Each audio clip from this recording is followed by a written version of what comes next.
بسم الله الرحمن الرحيم الحمد لله رب العالمين حمدا يوافي نعمه ويكافي مزيدا وصلى الله وسلم على سيدنا محمد وعلى آله وصحبه والتابعين لهم بإحسان إلى يوم الدين وعلينا معهم وفيهم برحمتك يا أرحم الراحمين. We intend to learn and teach, to remember and remind, to give and receive benefit and gain, to encourage adhering to the Book of Allah and the Sunnah of the Messenger of Allah sallallahu alayhi wa alihi wasallam, to call to guidance and lead to all that is good, seeking in that Allah's countenance, pleasure, nearness and reward. We intend with the author Al-Habib Ahmad bin Zayn al-Habashi, as well as our shaykhs and the pious have intended, and what Allah knows of good intentions, and we ask Allah to accept by His mercy, and He is the most merciful of the merciful. Alhamdulillah. So we are continuing this lesson in fiqh, in law according to the Sharia of Muhammad from the blessed treatise Risala Jamia by Al-Habib Ahmad bin Zayn al-Habashi.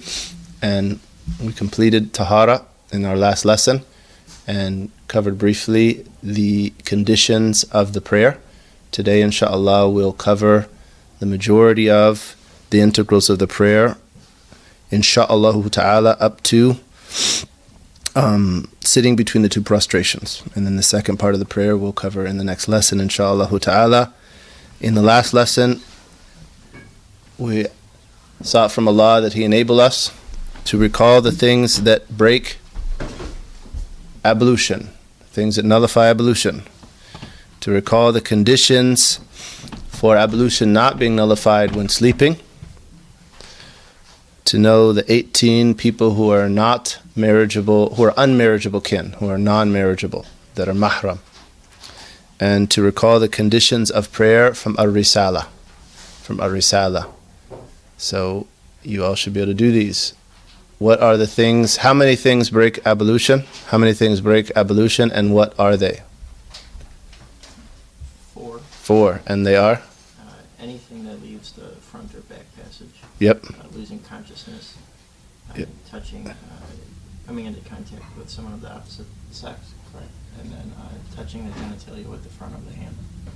Yes. 4 things break wudu. Anything that exits the 2 waste passages.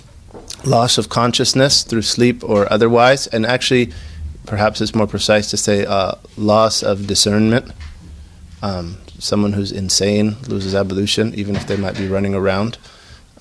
Someone with an epileptic seizure loses ablution. And there's a detail we want to add about that one. The touching of the skin of a mature male and a mature female who are not unmarriageable kin, without a barrier between them, and touching a human genitalia with the inside of the hands and palm and fingers. La ilaha illallah. Those 4 things nullify ablution. With respect to sleep, there is a detail that we didn't mention last week that is helpful, and that is that the jurists differentiate between sleep and dozing, that they call nu'as. And nu'as, dozing, is what precedes sleep. And the sign of dozing is that you can hear those who are speaking around you, though you're not able to respond. And the sign of sleep is seeing a dream. And as we mentioned, with all of the things that break ablution, one has to be certain of them. So if you're not certain, if you were just kind of dozing or full-blown sleep, your wudu is intact. La ilaha illallah. Tayyib, what were the conditions of prayer that our author mentioned in Risala? Is it the 6? We listed it out to 5. Conditions of prayer, preconditions of prayer. That the knowledge of the time having entered.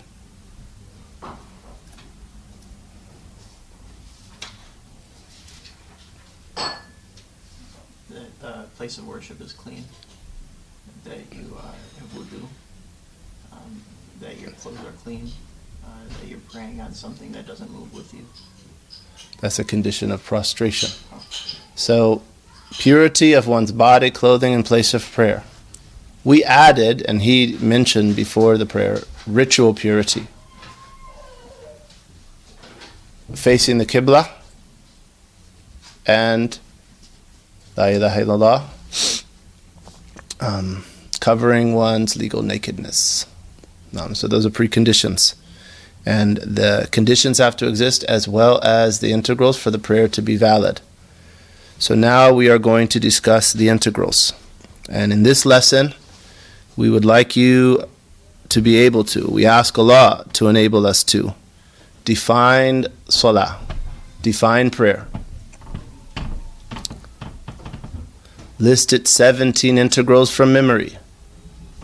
Listing it means in order, that they be complete, and one should try to phrase it in the way in which the authors do, because there's knowledge even in the way they phrase things. Also, that we be able to break the integrals down into heart integrals, active integrals, spoken integrals, and those that are attributes. And that we're able to perform a valid prayer with all of its conditions and integrals. And in the next lesson, we'll add the rest of the integrals that we don't complete, and we'll also add some sunnahs of the prayer. So if we were to list the integrals that are 17, and note that Al-Habib Ahmad bin Zayn al-Habashi, he actually mentioned standing as a precondition. He didn't include it in the obligations. And some of the obligations, the other obligations, he mentions them implicitly, while we're going to mention them explicitly. And this is a benefit of studying various gradually increasing treatments of this subject, because what follows builds on what precedes. So if we know the 17 integrals well, what Habib Ahmad Zayn al-Habashi explains is relatively simple, and you can put things in their proper place. And the later books, they assume that we have this down pat, and then they start to discuss scenarios that are based on these various integrals and conditions. So when you start discussing the scenarios, you have to have this part tight. Otherwise, you kind of get lost in the ocean of the detailed scenarios that the jurists mention.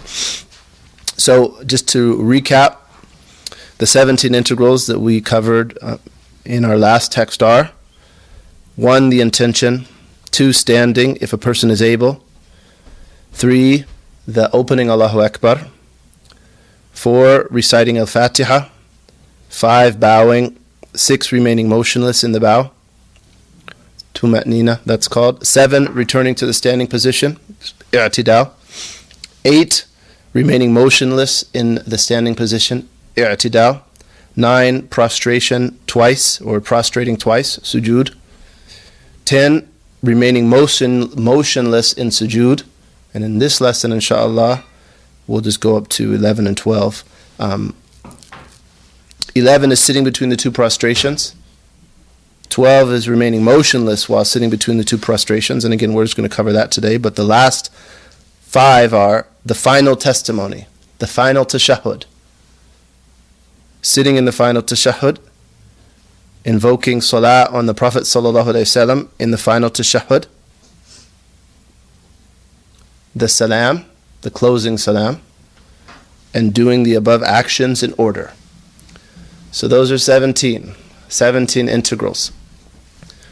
We mentioned that some of them are heart integrals, some of them are active integrals, some of them are spoken integrals, and some of them are attributes. There's one heart integral, the intention. There are 6 active integrals. Those are standing, bowing, straightening up, prostrating twice, sitting between the two prostrations, and sitting for the final tashahhud. So those are 6 active integrals. There are spoken integrals. The spoken integrals are 5. The opening Allahu Akbar, Fatiha, the final tashahhud, invoking salah on the Prophet in the final tashahhud, and salam.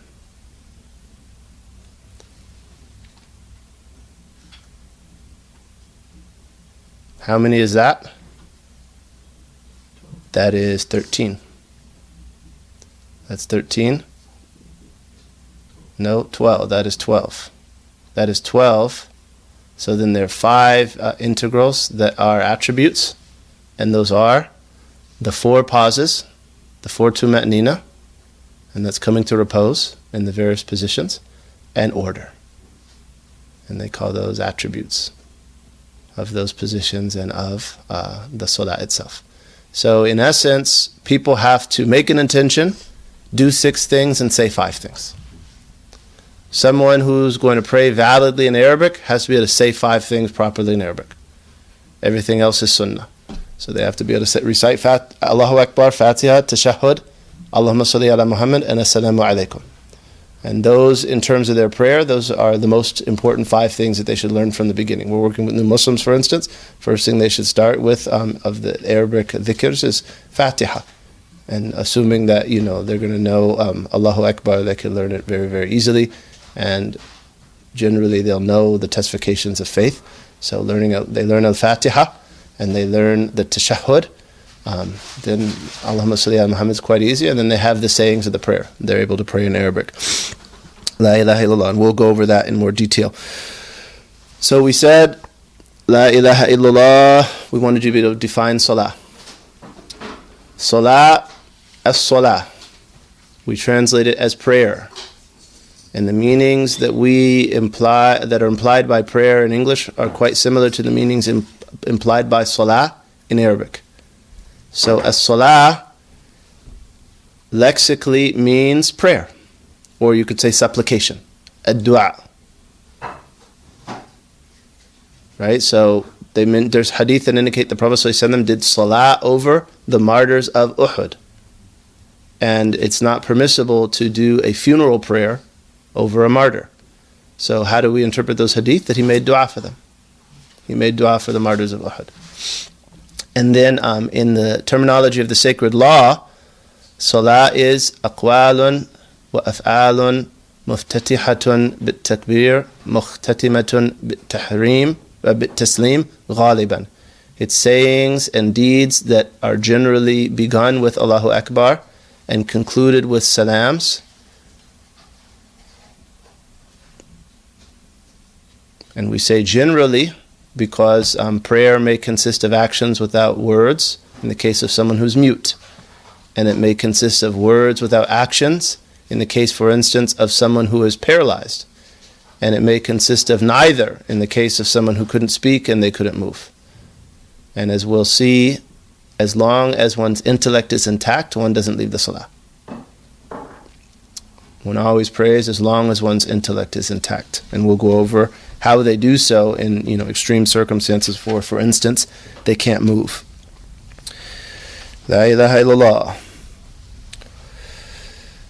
So the first of these integrals is the intention. The first of these integrals is the intention. And you will recall that an intention in the Sharia, in the sacred law, means قصد الشيء مقترنا بفعله, an aim to do something coinciding with its performance. And that the place of the intention is the heart, and articulating it is sunnah. And that the timing is typically at the beginning of acts of worship. And that the way one intends differs with the various chapters.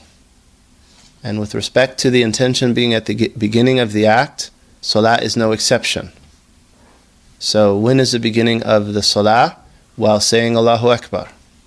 So one's intention exists in the heart during some part of saying Allahu Akbar, without having unfounded misgivings.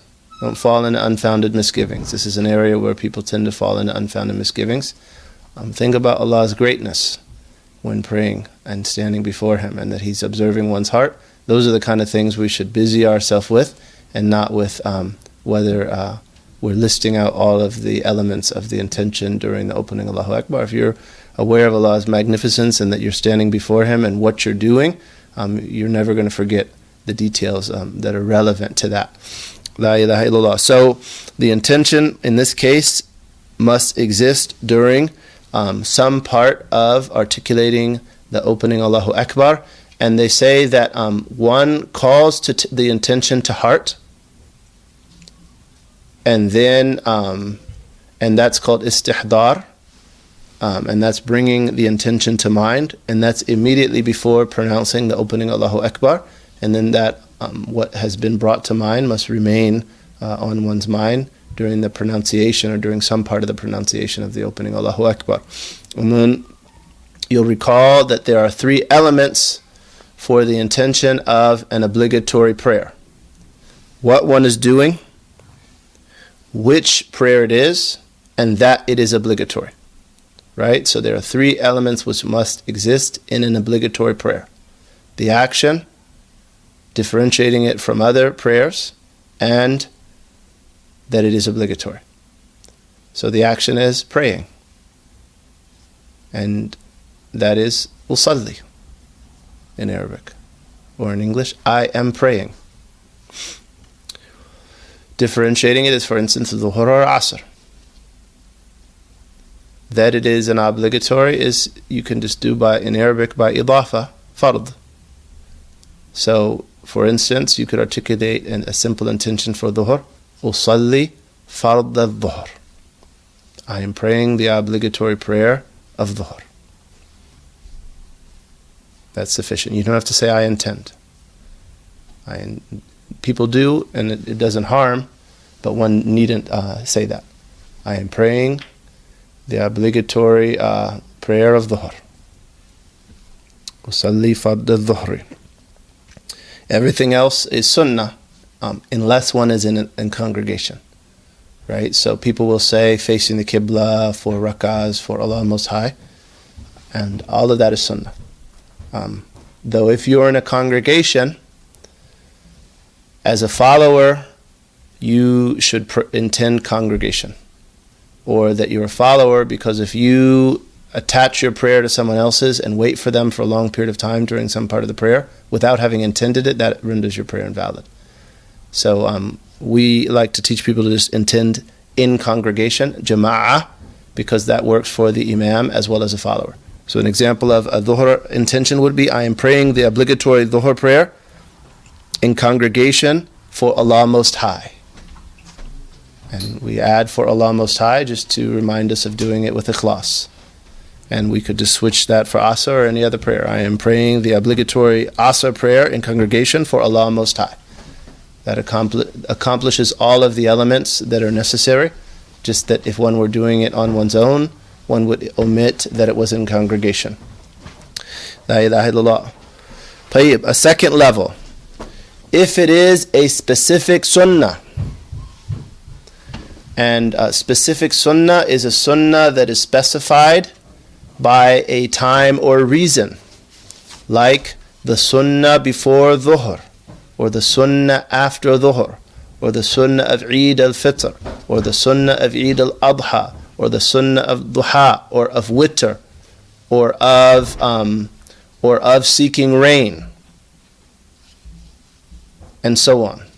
So all of those have a time or a reason by which we specify them. So if it's a specific sunnah, you must specify it. I am praying the sunnah before dhuhr for Allah Most High, Allahu Akbar. And just intending I am praying the sunnah of dhuhr isn't sufficient, because dhuhr has sunnahs before and after. You haven't specified it properly. And also Eid. I'm praying the sunnah of Eid is not sufficient. It has to be specified as Eid Adha or Eid Fitr, for instance. La ilaha illallah. And so on. So 2 elements in a specific sunnah. Unspecified voluntary prayers, and nafal al-mutlaq, and Allah increase the likes of those who pray nafal mutlaq. Most of us, we do sunnahs, but we don't do beyond the prescribed amount of sunnahs. Nafal mutlaq is like, in dhuhr time, you like to pray extra. After you've done the 4 sunnahs after dhuhr, you want to pray 10 more rak'ahs. That's just unspecified voluntary prayers you're doing for Allah's sake. So that person only intends usalli. All they need to intend is the action. And what you see with as we descend from obligatory to specified sunnah to unspecified voluntary prayers, with each one of the elements slips off. So there's 3 elements required in the obligatory prayer, 2 elements required in the specified sunnah, and 1 element in the unspecified voluntary prayer. Tayyib, there's a beneficial question here. There are types of prayers which resemble unspecified voluntary prayers, though they're actually a specific sunnah.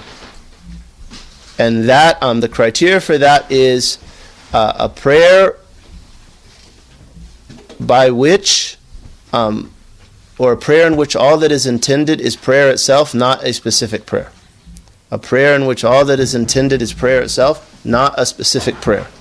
And an example of that is istikhara, the prayer of guidance.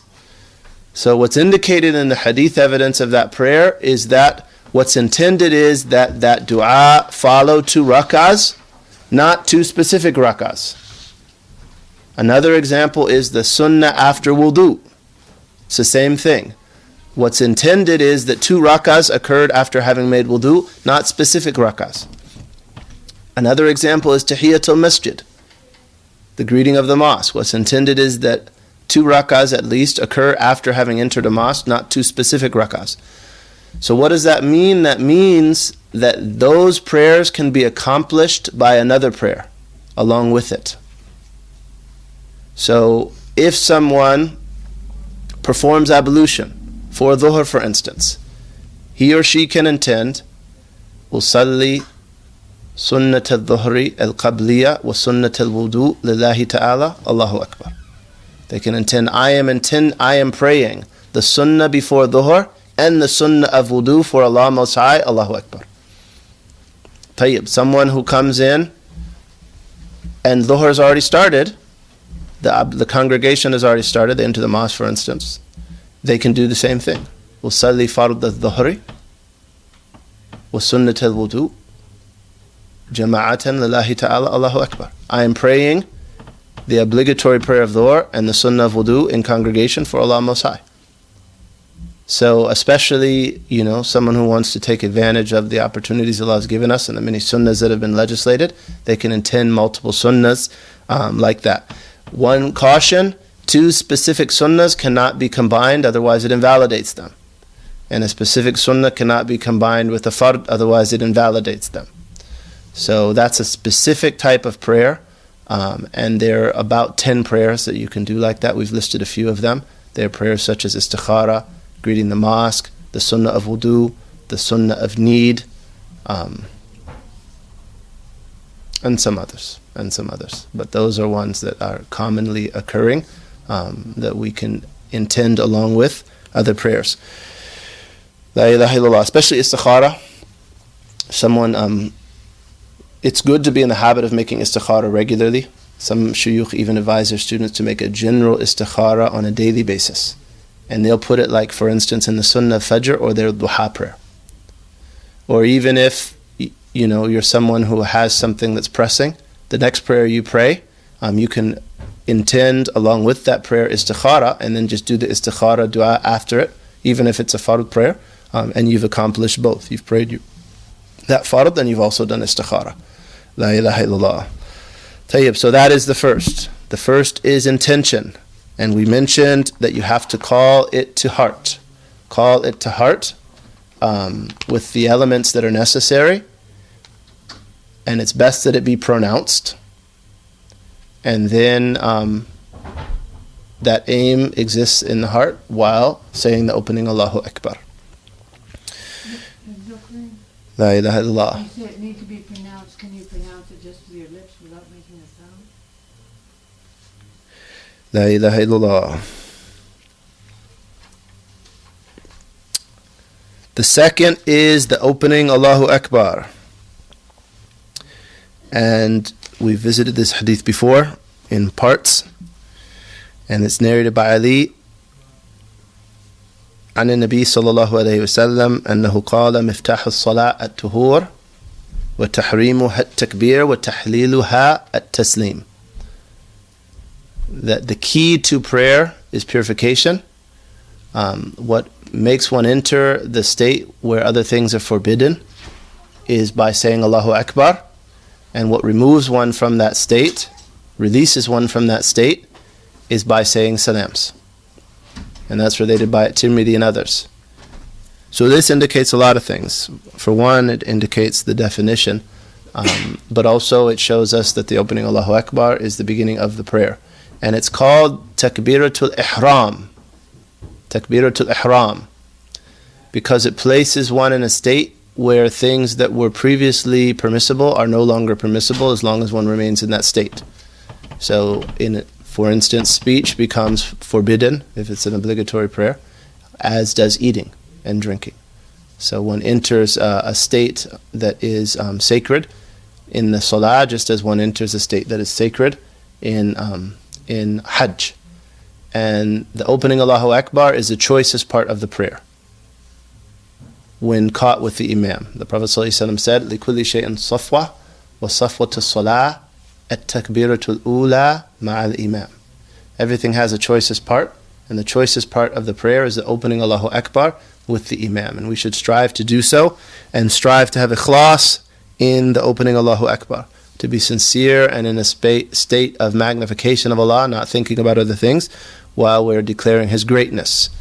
And as we covered previously, we should strive that our tongue not be differing from our heart.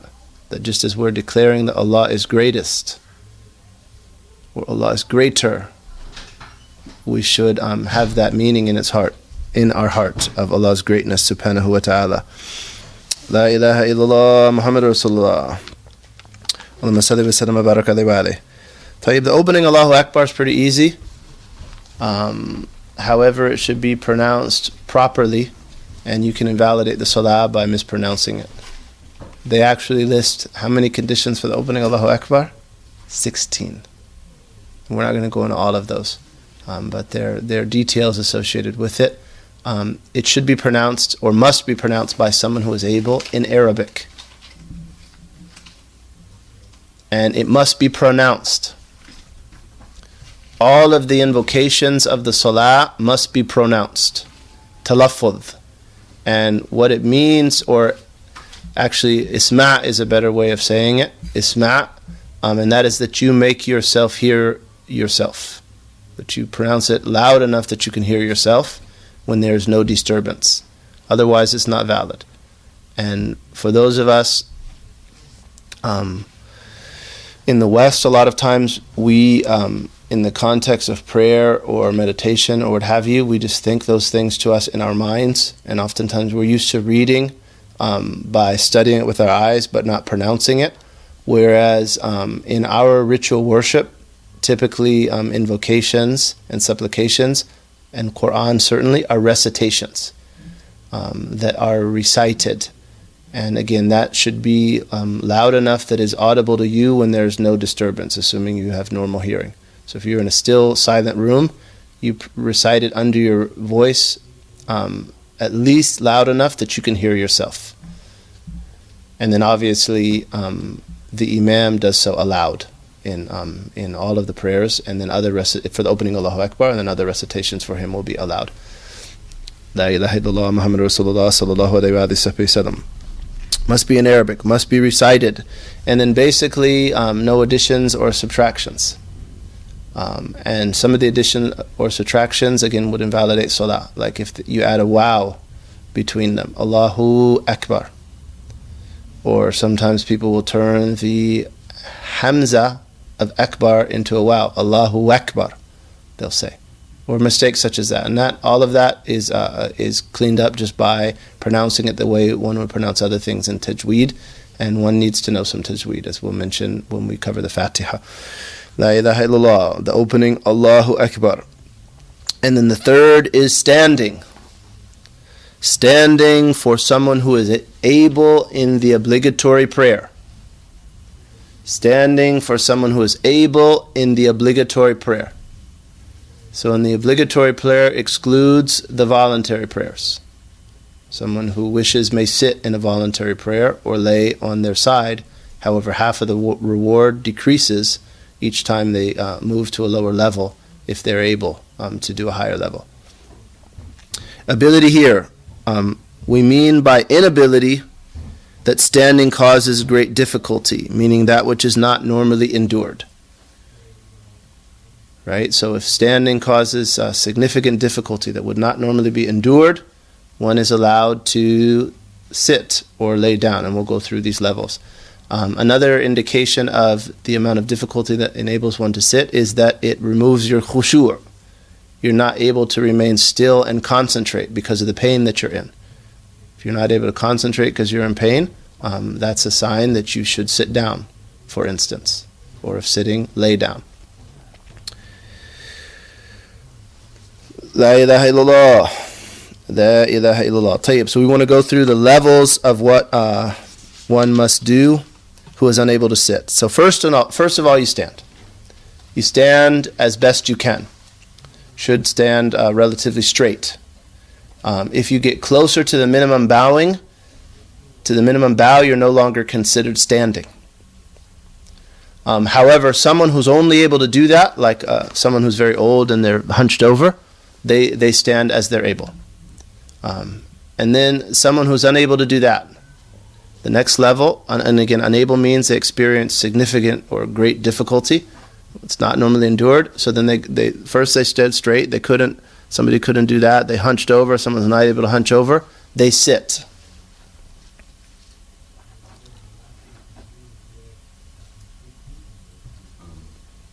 Sitting in the context of, as we see in many masajid, in chairs and other things, or on the ground? Well, ideally, we mean by sitting on the ground. And that's going to be, that's going to assist them in prostrating.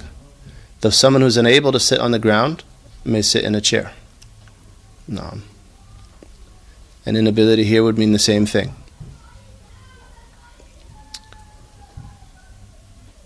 Someone who is unable to sit lays on their side. When you are on your side, you're facing the Qibla with your chest.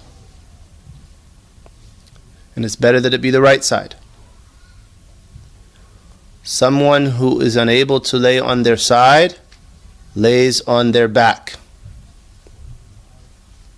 When you're on the back, you lift up your head with, for instance, a pillow, so that you're facing the Qibla with your face, if you're able. If you're unable to lift your head up and face the Qibla with your face, you face the Qibla with the bottoms of your feet. So in this case, when you're on your back, you have your feet towards the Qibla, and potentially if you're able to lift up your face towards the Qibla and your feet, otherwise just the bottoms of your feet. If someone sits, the best way to sit is the way we do between the two prostrations, which is called iftirash, laying the left foot down and the right foot being erect. Second best is sitting cross-legged. When you are sitting, you bow by leaning forward so that your forehead is beyond your knees. That's the minimum bow for someone who is sitting, that their forehead be beyond their knees. Better than that is to go down lower so that their forehead is like over the place of prostration. And then they prostrate like a normal prostration if they're able. If someone is laying on their side or back and they're able to sit up for bows and prostrations, they have to. If they're unable, they motion with their head for them and make the motion more for prostration than it was for the bow. If they're unable to do that, they use their eyelids to make motions. Someone who's unable to do that just imagines the movements. And the same, someone who is unable to speak imagines the spoken integrals. And the learned say, one never misses prayer as long as one's intellect remains intact. So until one is unconscious or comatose or something like that, one continues to pray, even if it's just imagining the salah. If one's laying in a bed, those who are caring for the individual assist them in ablution, assist them in facing the Qibla.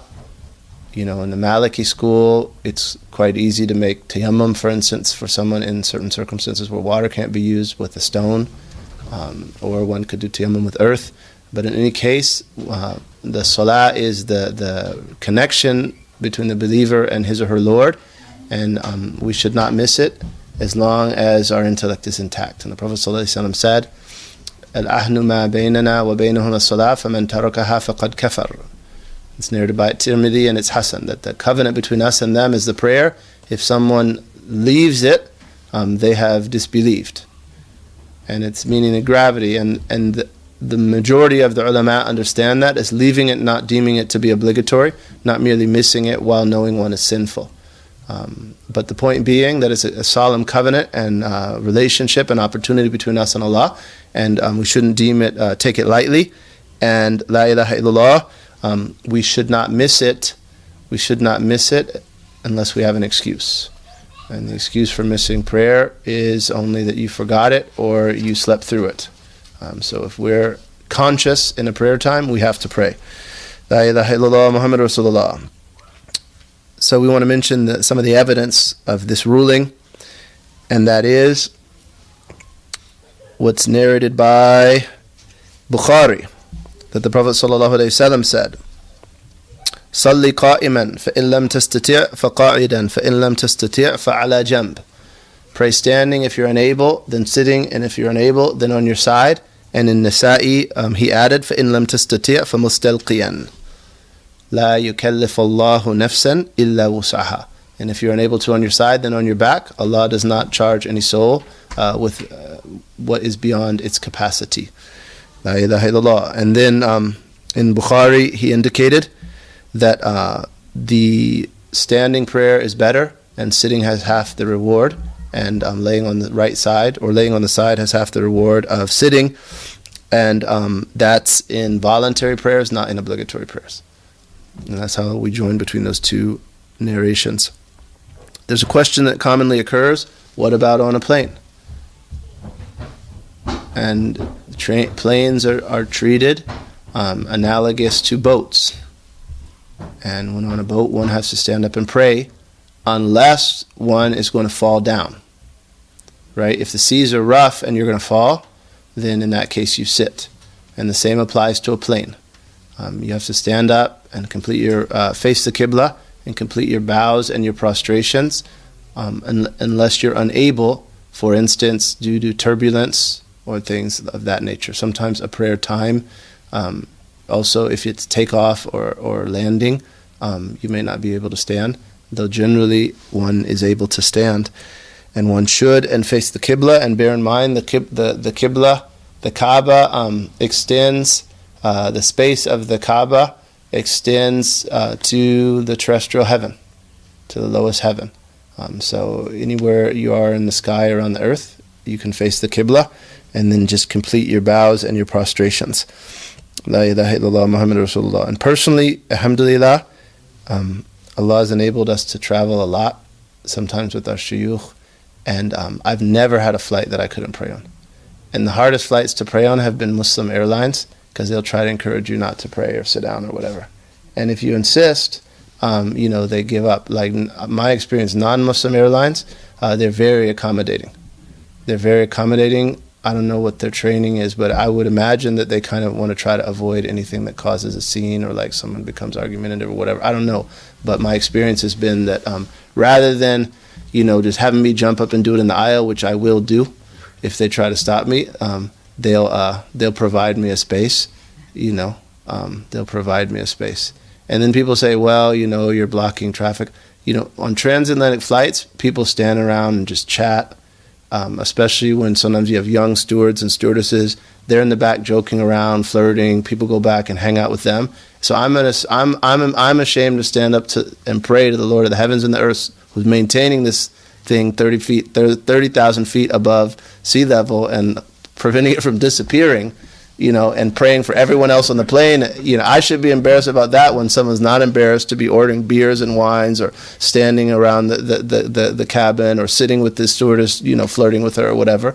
Forget that. Worship Allah subhanahu wa ta'ala respectfully And if you're, my experience has been that if you're tranquil, that you're obeying Allah, and this is an obligation that you have, and you're respectful, with a resolve, that people accommodate.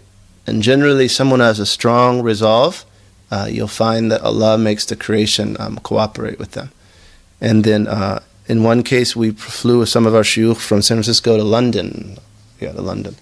So on those eastern flights, east-going flights, we had to pray 5 prayers, though in 3 sets, because we were able to combine. And there were 3 of us.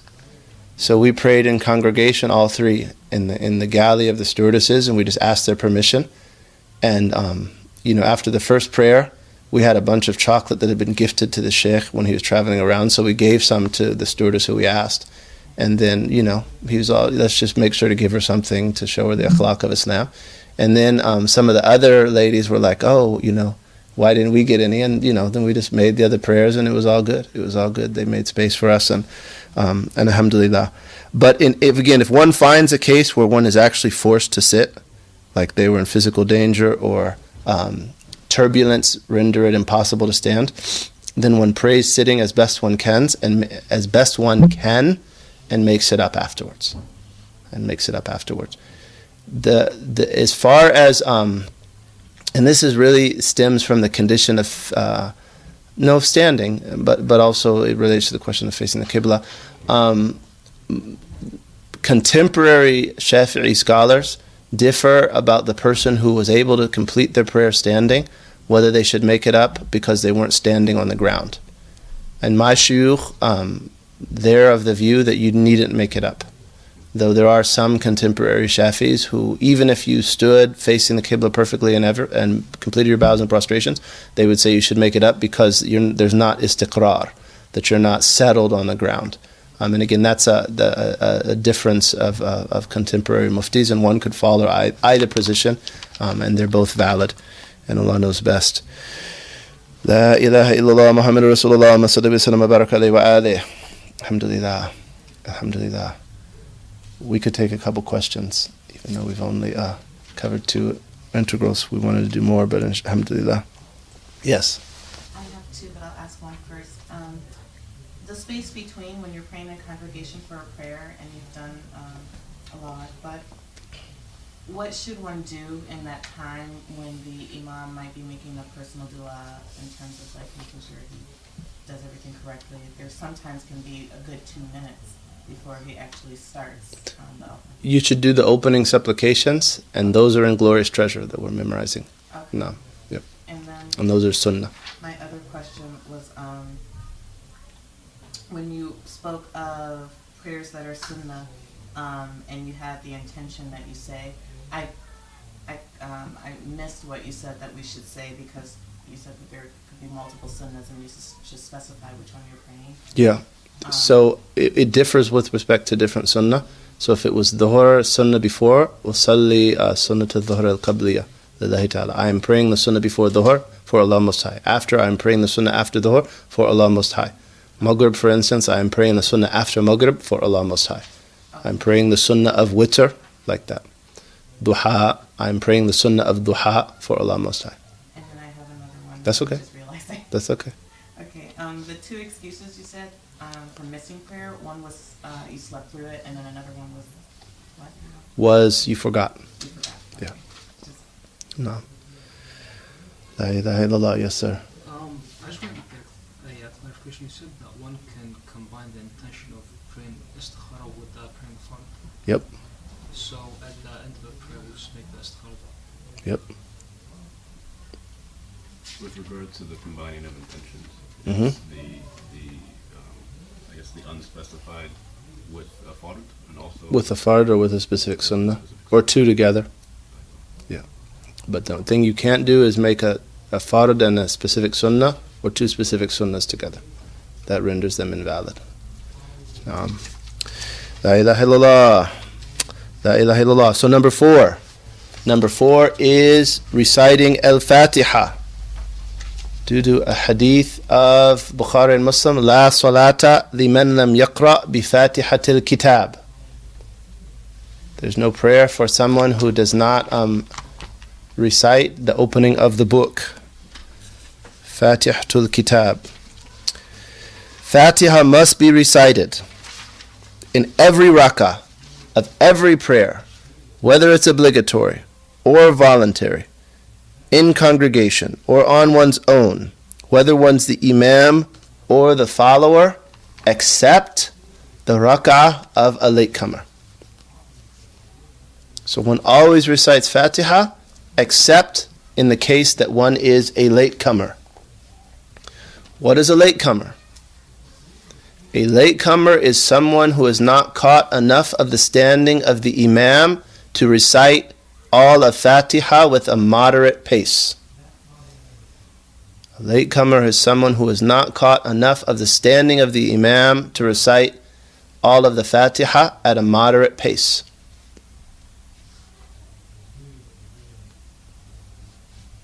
So he either caught part of the imam standing, not enough to recite all of Fatiha, or caught the imam bowing.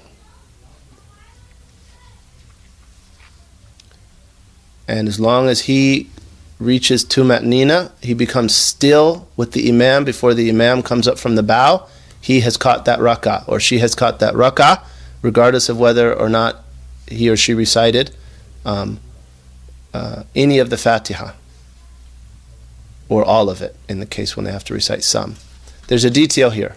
If you are a latecomer, you may not recite sunnahs that take away from the portion of the Fatiha that you are able to recite. And if you do, you have to make up that much of the Fatiha.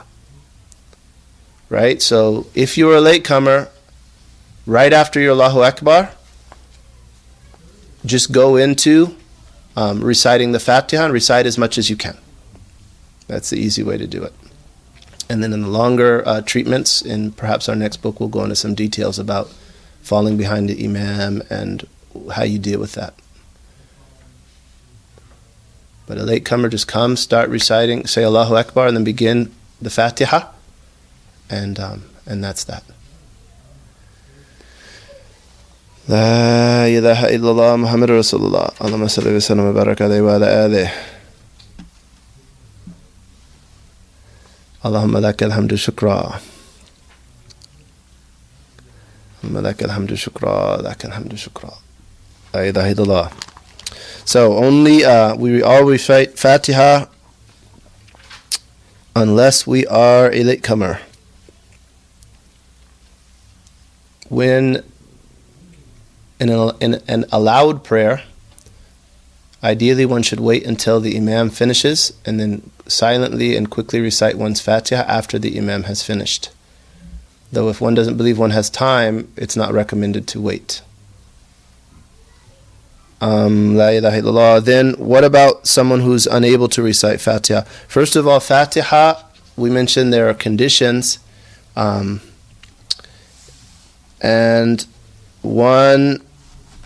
there's like 10 conditions for Fatiha, and the author actually went into some of them, so we will go into those.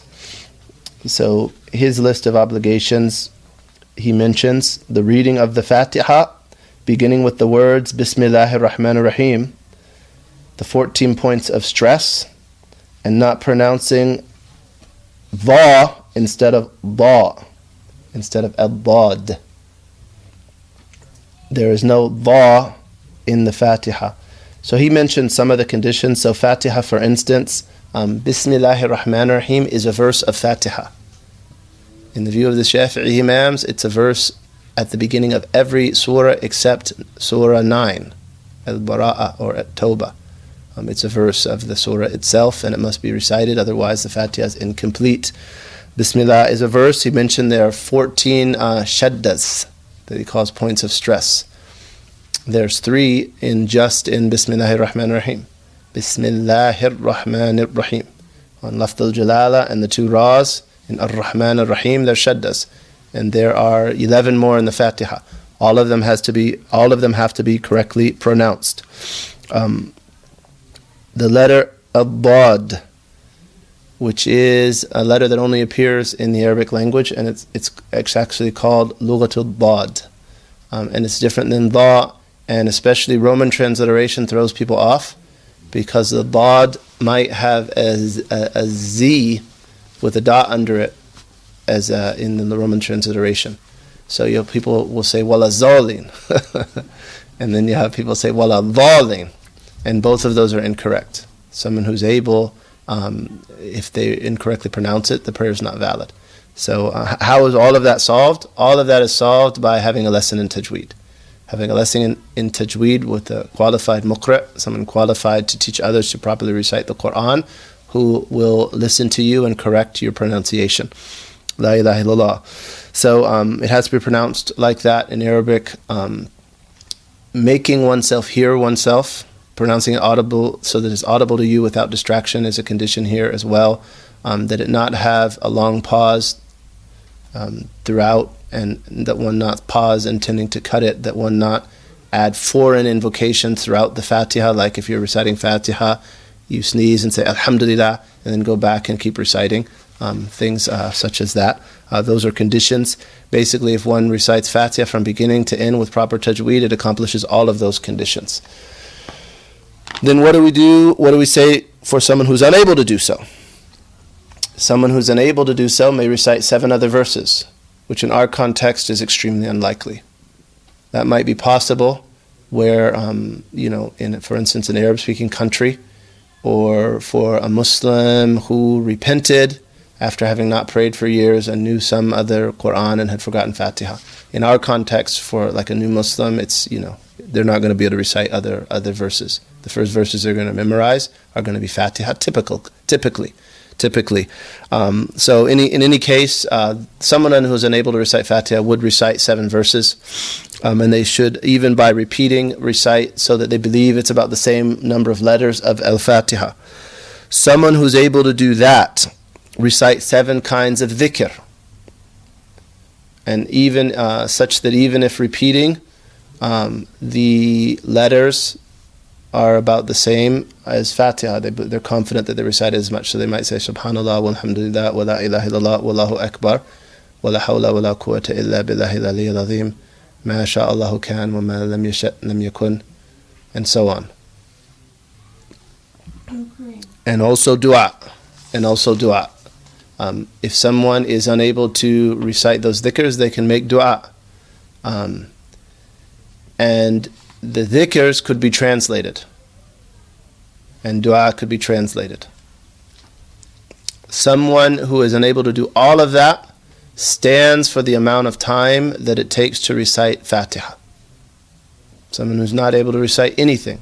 So if someone takes Shahada 5 minutes before Isha, you show them wudu, have them stand up from the congregation. You could teach them to say Allahu Akbar and Assalamu Alaikum with you.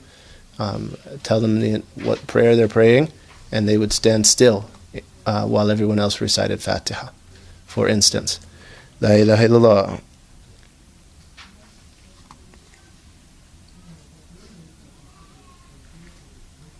Naam. Yes, question. If they can't pronounce the Fatiha, how on earth can they pronounce 7 other verses of Quran? As we mentioned, in our context, it's highly unlikely.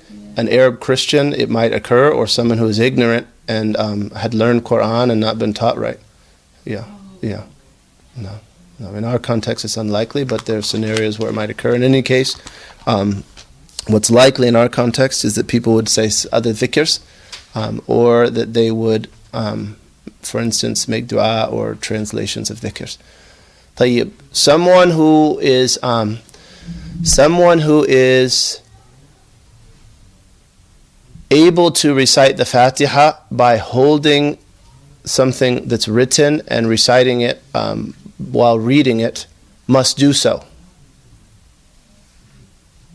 And this is a good way to teach new Muslims, is have them write a small booklet that has the transliteration of the surahs that they're going to recite, as well as the tashahhud. And they can hold that and recite it from there, and someone who's able to do that must. And in the Shafi'i school, holding a mushaf, for instance, to recite from it is not a problem. It doesn't invalidate the salah. However, if they should be careful not to move excessively And we'll cover what too much movement is in prayer, 3 movements, and we'll go into the details of that in that section. And they should also be careful that if they put it down, that they do so in a way that's respectful. And then doing that, it's fine for them to hold something and recite, and that's a good way for them to learn the sayings of the prayer. La ilaha illallah Muhammad Rasulullah Allahumma salli wa sallam wa baraka alayhi. La ilaha illallah. Yes. Did you say, I'm just trying to clarify, did you say that in an allowed prayer that the best for a follower to recite is after the imam finishes his? Yes. Yes. And if they don't have time, it's not recommended to wait. The question was, in an allowed prayer, it's best for the follower to wait until the imam finishes reciting Fatiha and then recite his or hers. And we said yes, that is recommended. However, it's not recommended when one doesn't believe that one's going to be able to finish reciting while the imam is still standing. In that case, one recites silently along with the imam's recitation. La ilaha illallah. And there are some questions online.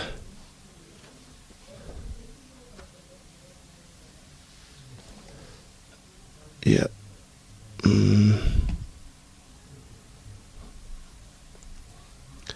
When in terms of recitations, we said that loud enough without disturbance, we mean background noise. Background noise or one being hard of hearing. Forgive me for not repeating the questions better.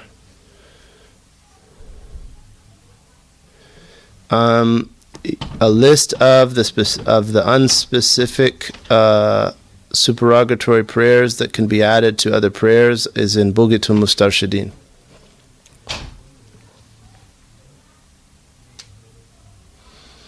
Is the ta'awwud considered a condition of Fatiha?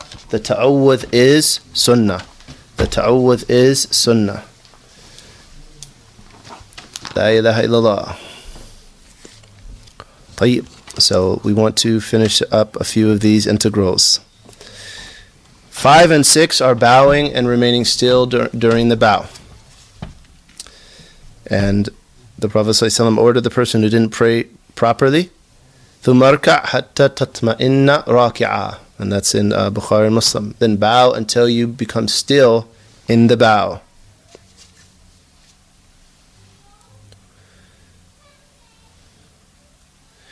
And then the bow has conditions. The bow has conditions. That what precedes it is valid. That one not intend by it other than bowing. Right? Like bending down to pick up something you dropped. Mashi. Bending down to keep your child from doing something they shouldn't do. That one pause, come to repose, to tumatnina. That one be certain of the pause. Not in doubt whether I paused or not. That one bow until their palms reach their knees. And placing the hands on the knees is not a condition. And that the bow be without squatting. Right? So those are conditions for the bow. And bowing is defined as leaning forward until the palms reach the knees. And it can't be with squatting. Squatting is lifting your head and chest and dropping your bottom. And your hands will reach your knees in that case. But it's not by bowing, it's by squatting. And also when we say a minimum bow is that you go forward enough that your hands reach your knees. That's someone of moderate build.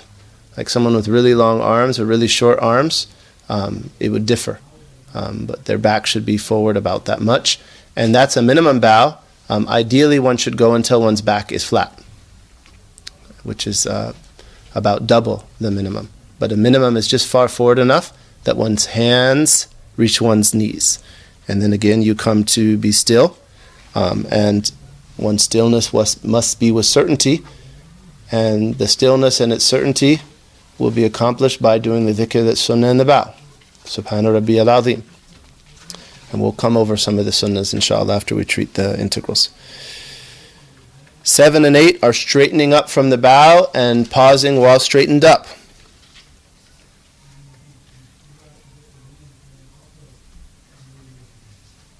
Or as our author said, returning to the upright position, where pausing for a few moments is also necessary. And a few moments is, wallahu alam, not incredibly precise in translation there. Tayyib, straightening the up. So i'tidal is straightening up. What is i'tidal? I'tidal is to return to where you were prior to the bow. And it has conditions. The first four are the same as the bowing. That what precedes it is valid. That one not intend by it other than straightening up for the prayer. Right? Other than the integral of the prayer. That one pause. One come to repose, to matnina, and that be with certainty. So 2 more conditions make 6. That one straighten one's back. And that the standing there not be longer than the sunnah dhikr for that position and reciting Fatiha. So this is a short integral. A short integral. There are long and short integrals. This one and sitting between the 2 prostrations are both short integrals, and there are rulings that are based on that later in our study. So we should note that these are short integrals. This i'tidal is short except in the last i'tidal, the last straightening of the obligatory prayers, which is where we make qunut, and that is a long integral. And also in witr.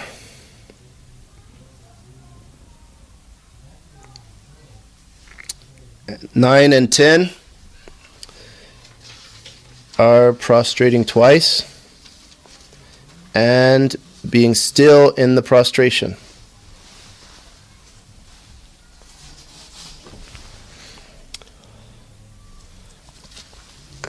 And the Prophet ﷺ ordered the one who incorrectly prayed, ثُمَّ اسْجُدْ حَتَّى تَطْمَئِنَّ سَاجِدًا. ثُمَّ اسْجُدْ حَتَّى تَطْمَئِنَّ سَاجِدًا. How many conditions for prostration? 9.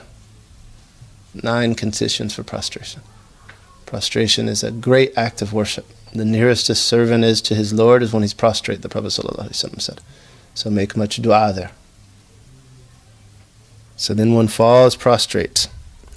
First 4 conditions of the 9 are the same. That what precedes it is valid. That he not intend by it other than prostration. That one pause, and that one be certain of his or her pause. And again, tumatnina is just coming to a standstill between the movement into a position and out of it.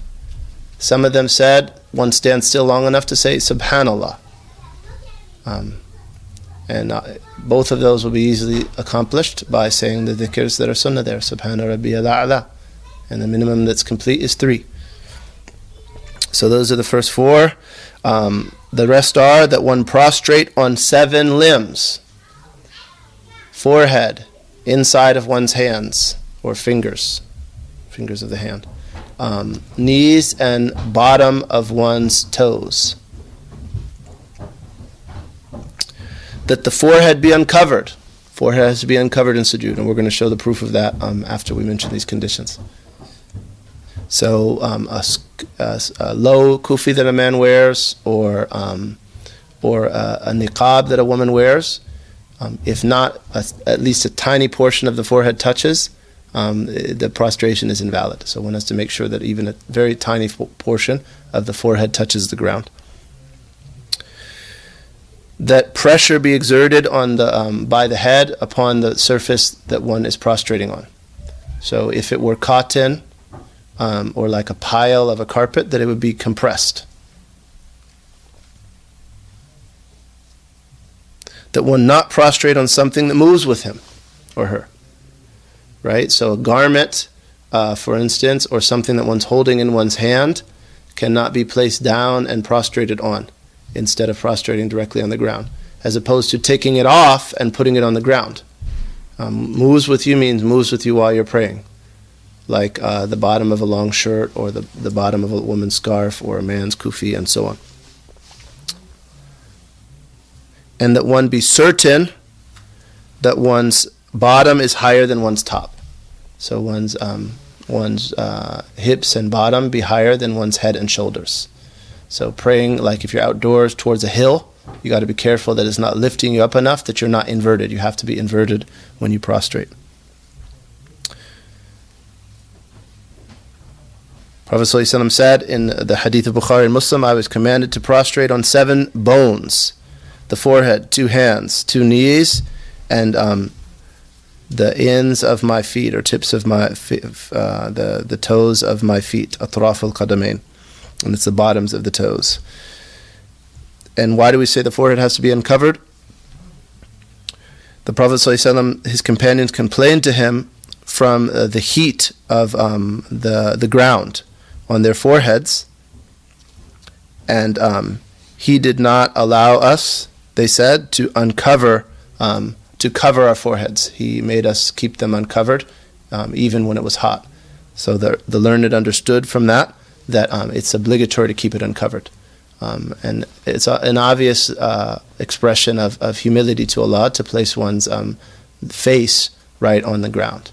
And it's one's most noble limb, and one places it on the most lowly of objects, and that is the ground. La ilaha illallah. La ilaha illallah Muhammadur Rasulullah. And then 11 and 12 are sitting between the 2 prostrations and being still while sitting between the 2 prostrations. Tumarfa hatta tatma'inna jalisan, the Prophet ﷺ said. Then sit up until you remain still while sitting. These have 5 conditions, or this sitting has 5 conditions. That what precedes it is valid. That one not intend by it other than it. That one pause. That one be certain of this pause. That one not sit longer than the sunnah dhikr and the minimum tashahhud, which we will cover. So this is also a short integral. Sitting between the 2 prostrations is a short integral. So that takes us through 12 of the 17 integrals of the salah. And inshallah we will cover the remaining integrals and some of the sunnahs associated with the prayer in our next lesson. And just to review, we ask Allah subhanahu wa ta'ala to enable us to define the prayer, list its 17 integrals, and then again that's from memory in order with a phrase similar to the phrase of the author, and to break them down into those that are heart integrals, active integrals, spoken integrals, and attributes. And we ask Allah to enable us to perform valid prayers, again that consist of all of the conditions and the integrals, and that Allah make us of those of khushu', people of surrender to Allah subhanahu wa ta'ala, and presence in their salah, who understand the meanings of it and ponder what they're reciting. And we'll talk more about khushu' particularly in the next lesson inshaAllah ta'ala. فاتحة ونرزقنا الصدق والإخلاص والعمل الخالص المقبول وحسن التعليم ودلالة الهدى وأن يسر بذلك قلب نبينا محمد صلى الله عليه وآله وسلم أن يكون ثواب هذه الفاتحة إلى والدينا مشايخنا وذو الحقوق علينا وإلى حضرة النبي صلى الله عليه وسلم بارك عليه وآله. فاتحة.